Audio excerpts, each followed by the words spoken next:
Welcome to the Commercial Real Estate Show. Thanks for joining us to lead, learn, and laugh. Well, hello, I'm Michael Bull. Thanks for joining us today. And today our topic is the restaurant industry. We'll look at how restaurants are faring in this economy, and we'll look at how Obamacare is affecting restaurant operations. We'll also share some best practices for securing the right location and some mistakes restaurant tenants and landlords should avoid. Please welcome my first guest, Hudson Riehle, SVP Research Knowledge Group with the National Restaurant Association. The NRA is the largest food service trade organization in the world, supporting nearly 500,000 restaurant businesses.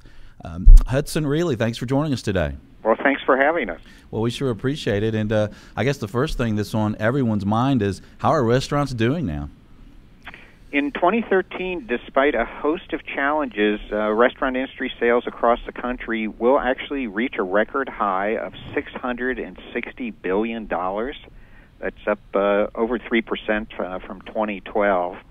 However, growth rates are definitely much more modest than before the recessionary period onset. But still, this year, industry sales on a net basis will increase by $24 billion.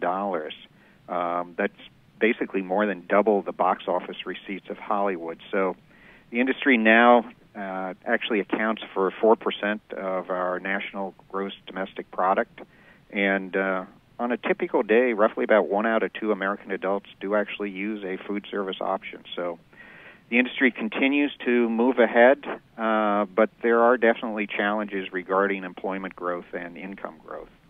Well, that's amazing growth. So what's causing that growth in the industry right now? Well, if you look at how consumers use restaurants in America today, if one looks at total food spending across the country, 47% of all spending on food in America today is actually allocated towards the restaurant community.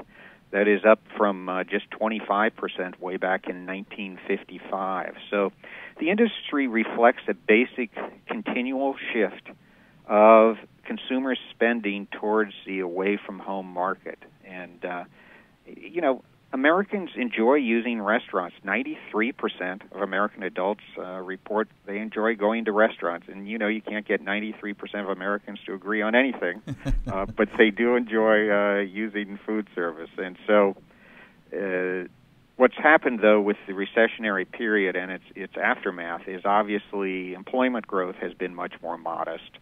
And that means that income growth is also much more modest. And if there's one macroeconomic indicator that correlates well with growth in the restaurant industry, it's real disposable personal income, and real just means inflation-adjusted and disposables after taxes.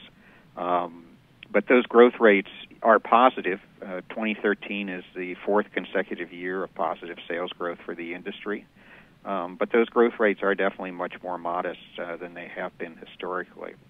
And perhaps most importantly, when you look ahead towards next year, we're looking for basically almost the same type environment. In other words, there will be employment growth, there will be income growth, but those rates are not what existed prior to 2008. Okay, well, that's good. So you expect continued growth in 2014. And so what types of restaurants are doing well? Are there any specialties that are suffering a little bit or having not as much growth? Sure. It's interesting. When you look at that total sales volume for the industry, $660 billion, that's the wrap-up of almost 70 different segments of the industry. So at any point in time with an industry that is diverse and fragmented, at any point in time there are going to be segments that are outperforming industry growth rates and those that are underperforming industry growth rates. But when one looks at growth in the restaurant industry over the past decade plus, that growth has been predominantly what we call convenience-driven, in that if one looks at what the industry calls off-premises occasions, and that is takeout, delivery, drive-through, curbside, mobile food service, for example, the majority of growth for the industry over the past decade plus is in the off-premises market, and that's a very convenience-driven aspect of the industry. And one of the reasons we follow what goes on with employment growth so much is, if you think about it, when a person's employed, they have less time for at-home meal preparation, and they also have a higher income level. And so when national employment moves ahead and at good pace, restaurant sales follow.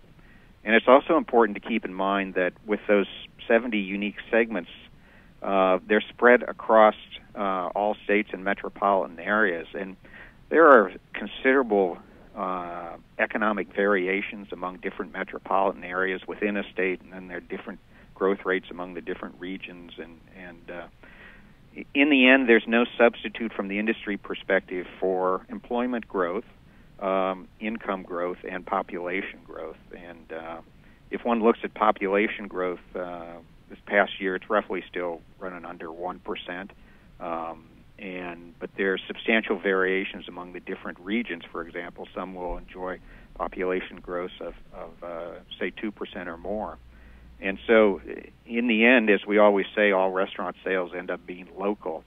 And from the operator perspective, there's no substitute to know what's going on with the local economy and the demographics in that economy. Yeah, that's a great point. And Hudson, of these 70 segments, which ones do you think that we'll see the most expansion from in 2014?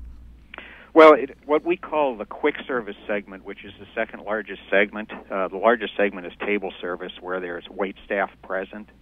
The quick service segment is the second largest segment, and that obviously is a very convenience-driven segment. And within that segment is a rapidly emerging category called fast casual.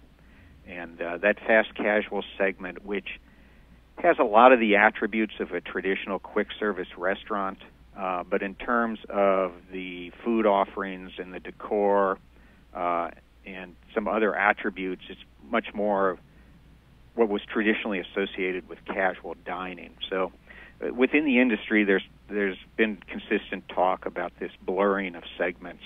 And so when you look at the fast casual segment, it's actually a hybrid category that incorporates some of the attributes of quick service as well as some of the attributes of traditional table service.